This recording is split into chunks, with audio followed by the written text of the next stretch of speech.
Effectivement, je vais intervenir. Je ne suis ni urbaniste, ni architecte, ni philosophe, ni même habitant dans un projet d'habitat participatif. Mais effectivement, je reprends le terme de... Peut-être, ça me plaît assez, de militance institutionnelle.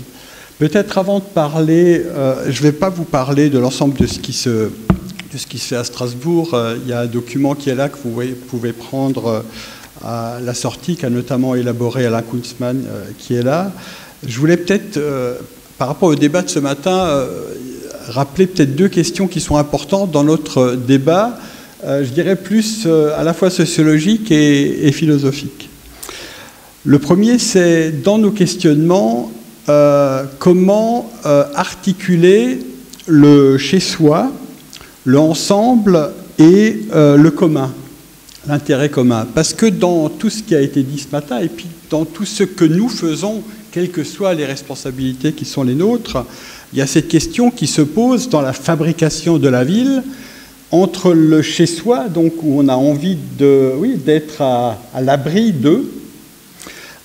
Il y a le ensemble, ce que l'on fait ensemble, et c'est pas seulement la question des espaces communs, c'est comment on se frotte, hein, parce que l'ensemble c'est aussi du frottement.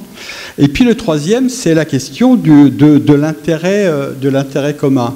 Et par rapport à ça, je pense qu'il faut aussi qu'on évite parfois des discours, je ne veux pas dire bisounours, parce qu'aussi longtemps que l'on définit ensemble quelque chose qui est, je ne veux pas dire idéal ou utopique, mais qui est bien, ça se passe bien. Alors il peut y avoir des différences de point de vue, mais quand il s'agit de se dire, comme ça a été présenté ce matin, comment on gère un espace vert commun, il peut y avoir des différences de point de vue, mais il faut aussi qu'on se prenne en compte que dans la fabrication de la ville, c'est un peu plus compliqué.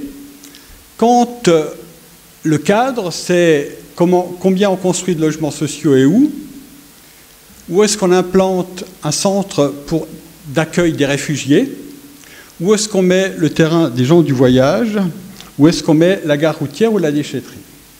Et donc je pense qu'il faut qu'on ait dans ces échelles toujours ces éléments-là en compte, parce que la fabrication de la ville, ce n'est pas seulement ce que l'on fait ensemble à notre échelle, à l'échelle d'un projet, mais c'est aussi comment on fait les choses ensemble. Deuxième réflexion préalable, je vais essayer d'accélérer parce que sinon... c'est la question, et vous avez utilisé le terme effectivement de financiarisation de la production de la ville, et quel est le rapport de force, parce qu'il s'agit de ça, entre le bien commun et la financiarisation de la fabrication de la ville.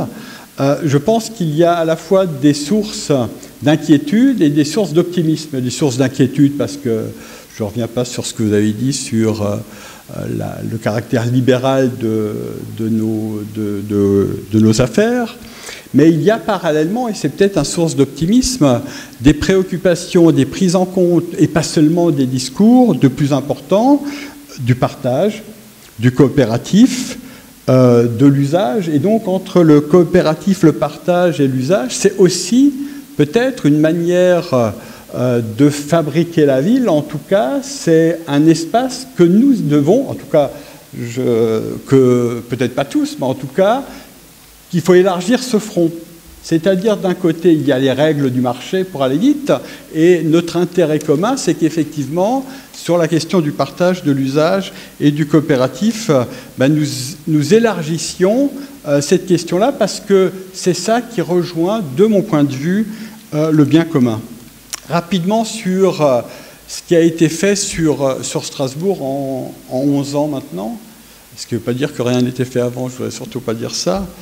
Je crois que le souhait que nous avons eu à partir de 2008, c'est le sentiment qu'il y avait dans cette ville et dans cette agglomération une appétence citoyenne pour faire des choses ensemble, et que la responsabilité politique, c'est pas de dire on fait à la place d'eux, mais c'est de rendre les choses possibles et de les favoriser. Et je crois que ça a été notre cheminement depuis 11 ans, depuis 10 ans, ça a commencé parce qu'effectivement, il y avait cette appétence citoyenne et il y a cette volonté politique. Et donc, dès 2008-2009, il y a eu des appels à projets sur ce que nous appelions avant, je ne sais plus quelle était la dénomination, je ne sais pas si ça s'appelait, c'était l'autopromotion, point barre, et donc qui était de se dire la collectivité ouvre le champ de cela en faisant des appels à projets. Pourquoi un appel à projet? C'est la question de l'égalité des citoyens devant les projets. C'est-à-dire que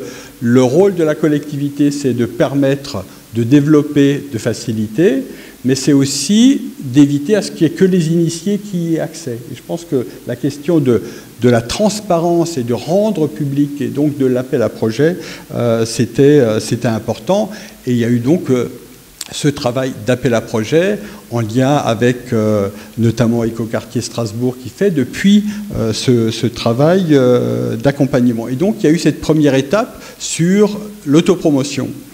Il y a eu de notre part très rapidement un élément qui était de se dire il faut que l'habitat participatif s'élargisse au logement social et aux familles qui n'ont pas, en l'état actuel des choses, la capacité d'être dans un projet d'autopromotion. Et donc, il y a eu ce travail de se dire comment on ouvre l'habitat participatif, je ne dis pas à tous, mais en tout cas au plus grand nombre. Et il y a eu cette étape de travailler avec des bailleurs sociaux pour que progressivement les choses s'ouvrent, avec un souhait que nous avons eu tout de suite pour permettre au plus grand nombre d'y accéder, de travailler avec des assistances à maîtrise d'usage qui avaient cette fonction que des citoyens, pas spécialement sachant sur les questions de logement, d'habitat, etc., puissent accéder à cette démarche à travers ça. Donc ça, c'était la deuxième étape, c'est-à-dire comment on élargit au plus grand nombre. Le troisième élément, vous en parliez avant Anne, c'est de se dire, on s'est très rapidement rendu compte au niveau de Strasbourg, mais avec les autres collectivités avec lesquelles nous avons créé le réseau, qu'il y avait à la fois nécessité d'une volonté politique locale, mais qu'il fallait débloquer un certain nombre de choses au niveau national, et c'est bien pour ça qu'on a fait, j'aime pas le terme, on a fait du lobbying. En tout cas, on a contribué à la rédaction de ces articles de la loi ALUR pour que l'habitat participatif ne soit pas seulement une idée, mais que concrètement, il puisse se mettre en œuvre, parce que, je cite souvent l'exemple, quand il y a 10 ans, vous alliez voir un banquier ou un notaire et vous lui parlez d'habitat participatif, il se disait, c'est quoi encore ce rigolo qui vient me voir, qui demande un truc dont je ne sais pas comment régler, parce que quelque part, à un moment, il faut aussi passer sur le concret. Et donc, c'était ce troisième élément, comment travailler, notamment avec les associations, les collectivités, les professionnels, mais aussi d'autres partenaires sur la législation qui rende les choses possibles. Donc ça, c'était la troisième étape.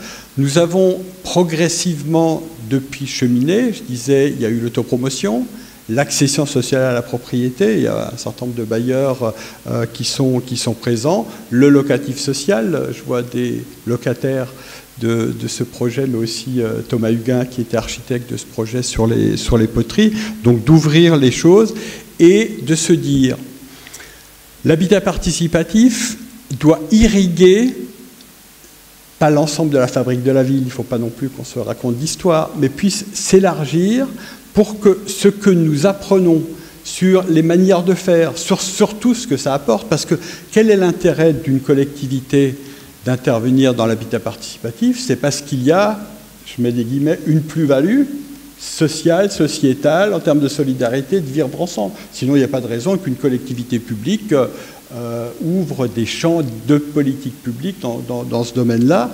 Et donc, c'était progressivement comment, sur l'autopromotion, l'accession sociale, le locatif social, puis ensuite la co-conception, les choses s'élargissent progressivement, et que ce qui était à un moment initié pour 5 ou 15 ou 20 logements puisse progressivement grandir. Dernier élément avant d'en venir sur un peu quelques interrogations que l'on a. Stéphane Gruet en parlait ce matin. L'habitat participatif, c'est plus facile à 500 mètres d'ici qu'à 15 km d'ici. Dans le tableau de l'habitat participatif que vous avez là-dedans, vous voyez, il y a une concentration à moins de 1,5 km d'ici, entre Neudorf, l'écoquartier Danube, parce qu'il y a une commande politique sur l'écoquartier Danube, l'aménageur est là, c'est 10% d'habitat participatif. C'était inscrit dans le cahier des charges, donc c'est vrai que ça facilite les choses, parce que les choses se font rarement naturellement, surtout de ce point de vue-là.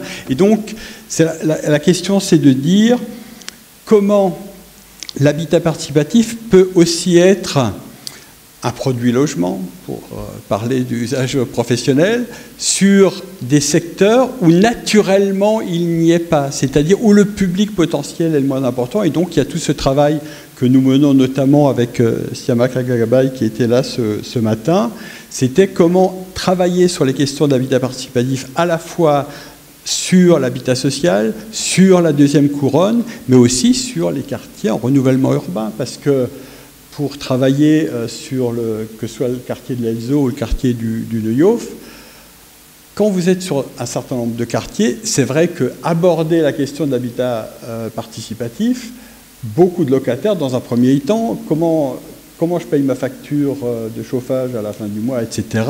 Puis après, avec vos histoires, vous venez après. Hein. C'est-à-dire, il y a aussi cette question, et donc c'est aussi pour ça qu'il faut que nous changions pas seulement les discours, mais la manière de voir pour que l'habitat participatif aille au-delà des champs qui étaient les nôtres initiaux. Et c'est ça aussi, ces 10 ans ou ces 11 ans nous permettent de voir ça. Ensuite, quelques réflexions sur qu'est-ce qui fait que, et notamment par rapport à la question sur les critiques, les regards, le bilan qu'on pose. Le premier, il est indispensable qu'il y ait une volonté politique des collectivités. Alors, je dis ça, c'est un peu facile de dire ça, mais sinon, s'il n'y a pas cette volonté politique, un certain nombre de groupes, que ce soit ici ou notamment sur un certain nombre d'autres villes, nous l'ont dit, ben, on part sur des mois, des années de galère pour trouver un terrain, pour trouver du foncier, etc. etc. Donc ça, c'est vraiment une nécessité, et il faut le dire et le redire, mais ça ne suffit pas. Il faut ça comme préalable, mais ça ne suffit pas, parce qu'il faut également qu'il y ait une convergence de travail avec d'autres acteurs, les bailleurs sociaux, des architectes, des assistants en maîtrise d'usage. Au début, vous parlez assistance, il y a 10 ans, on parlait d'assistants en maîtrise d'usage. Il n'y avait pas beaucoup de monde et pas beaucoup de gens qui savaient de quoi il s'agissait exactement, mais c'est aussi qu'il y ait des réseaux citoyens, des associations qui structurent, j'ai envie de dire, cette appétence citoyenne dont je parlais avant.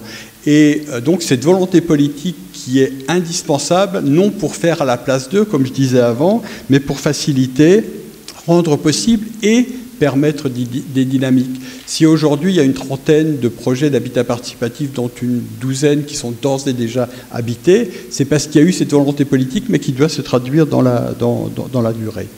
Deuxième réflexion un peu sur les 10 ans, il est évident que l'habitat participatif commence, je dirais trop timidement, c'est l'adjoint à l'urbanisme qui parle, hein, à irriguer. Alors, elle irrigue nos manières de fabriquer la ville, mais de manière encore trop timide.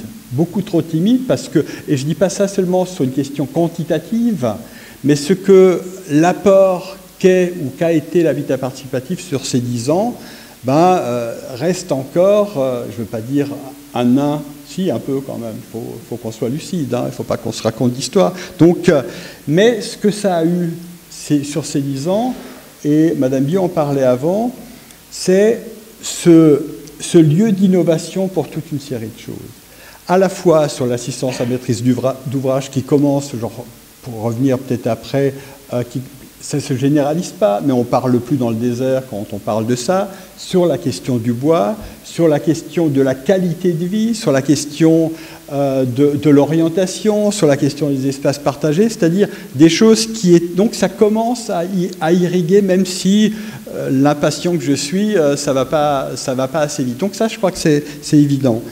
La deuxième chose, c'est que c'est vrai qu'en 10 ans, l'habitat participatif fait partie du paysage et pour être dans un certain nombre de jurys qui n'ont rien à voir avec l'habitat participatif, de jurys de concours pour des opérations immobilières, etc. Aujourd'hui, alors c'est peut-être pour faire plaisir à certains, j'en sais rien, mais c'est vrai que de la part des promoteurs, mais aussi parfois des bailleurs, il y a aussi ce jeu, il ne faut pas se raconter l'histoire.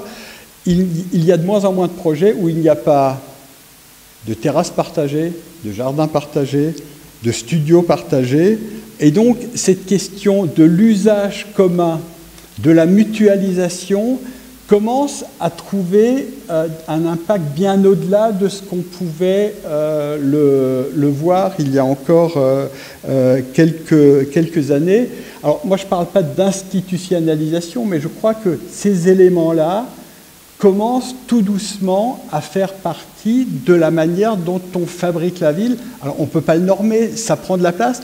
Et puis, in fine, on se rend compte que les futurs habitants, qu'ils soient locataires ou propriétaires, sont les meilleurs juges de cet élément-là.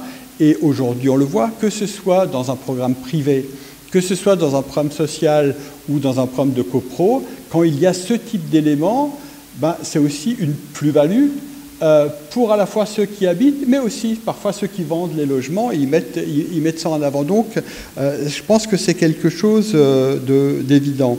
Et puis, le quatrième point, comment dire ça, sans passer pour un défaitiste.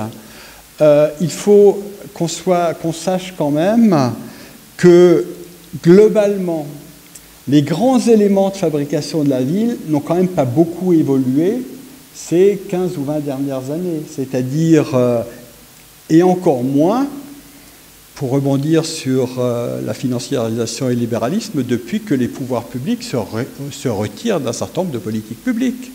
Parce qu'on a beau parler des espaces partagés, des jardins, etc., etc., quand les bailleurs sociaux, quand les collectivités, etc., ont de moins en moins de moyens pour le bien commun, parce que c'est de ça dont il s'agit, vous pouvez avoir un discours sur le bien commun, quand derrière les bailleurs sociaux, les collectivités et les opérateurs de l'aménagement de la ville ont de moins en moins de copec pour, je dirais, y contribuer, on est sur un grand écart. Et c'est ça aussi une réalité à laquelle on fait face. Vous savez, quelques-uns, on est administrateurs d'un l'un ou l'autre bailleurs sociaux.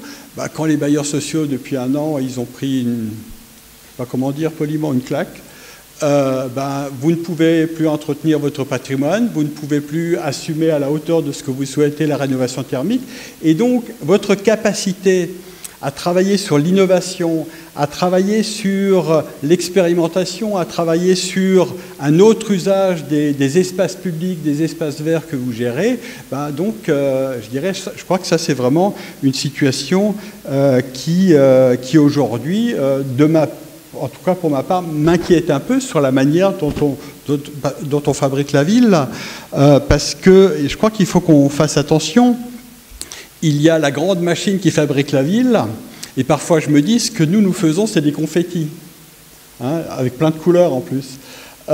Et donc, il faut que ce que nous faisons dans l'habitat participatif, de mon point de vue, serve d'abord à la transformation de l'ensemble de la fabrication de la ville. Et donc, surtout, ne pas se replier sur nous-mêmes et se dire c'est bien ce qu'on fait, ce qui est vrai par ailleurs, mais on ne peut pas se satisfaire de ça. C'est un levier de transformation de la fabrication de la ville. Et ça me semble extrêmement important, parce que si on oublie cela, je pense qu'on oublie l'essentiel. Et si on oublie cela, effectivement, on reste dans l'entre-soi et on n'est pas sur le bien commun. Alors c'est vrai que c'est parfois compliqué que quand on se lance dans un projet d'habitat participatif qui met 3 ans, 4 ans, 5 ans et parfois plus, quand on est arrivé, effectivement, on se dit on pousse un gros souffle, mais ce qui a été fait doit aussi être utilisé, j'utilise ce terme à bon escient, à être utilisé pour le reste.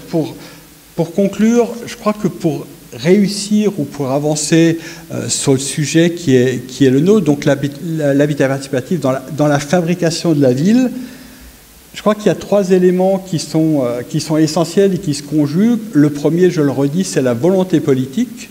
qui est indispensable, qu'il n'y a pas toujours, mais en tout cas il la faut. Le deuxième, c'est qu'il faut qu'il y ait une appétence citoyenne, et donc c'est aussi comment cette appétence citoyenne se mobilise, s'organise collectivement pour porter ça. Et puis il y a, je crois qu'il ne faut pas qu'on l'oublie, il faut qu'il y ait une empathie technique. C'est-à-dire, on peut avoir une volonté politique, et puis après, c'est comment on le met en œuvre. 3 ans après, on peut toujours être là. Oui, on continue à avoir de la volonté politique, et puis c'est pas qu'il n'y a rien derrière, c'est que la mise en œuvre est importante, où on peut avoir des dynamiques citoyennes. Et quand je dis l'empathie technique, c'est tous les acteurs techniques de la fabrication de la ville, que ce soit les architectes, que ce soit les promoteurs, les bailleurs, les aménageurs, etc., qui sur ces questions-là doivent aussi changer leur regard et changer leur manière de faire, et donc se professionnaliser. On l'a bien vu à Strasbourg, quand il y a eu 1 ou 2 bailleurs sociaux qui se sont lancés là-dedans volontairement et qui ont mis les moyens. Mais non seulement ça a permis de réussir sur un certain nombre de projets, mais ça a aussi permis de faire bouger tout ou une grande partie des autres bailleurs sociaux, parce que, je dirais, on a trouvé des réponses techniques souvent compliquées entre le notaire, l'architecte et les autres. On a trouvé une réponse technique à la fois à l'appétence citoyenne et puis à la volonté politique. Merci, je crois que j'étais dans les temps. Impeccable, merci. Merci Alain Young. Alors merci effectivement de refaire ce chemin, parce que je crois que c'est important aussi de cette pratique strasbourgeoise, mais de ces 10 ans, de cette décennie écoulée, et de nous rappeler effectivement que si signaux faibles il y a, en tout cas, cette production, elle participe quand même de redéplacer d'une certaine manière les limites du conventionnel, les limites de l'institution aussi, et d'essayer ensemble de trouver ces nouvelles marges de manœuvre pour faire et fabriquer. D'un mot, bien sûr. Pour remercier la représentante de Nantes Métropole qui a contribué au démarrage de cette démarche à Strasbourg.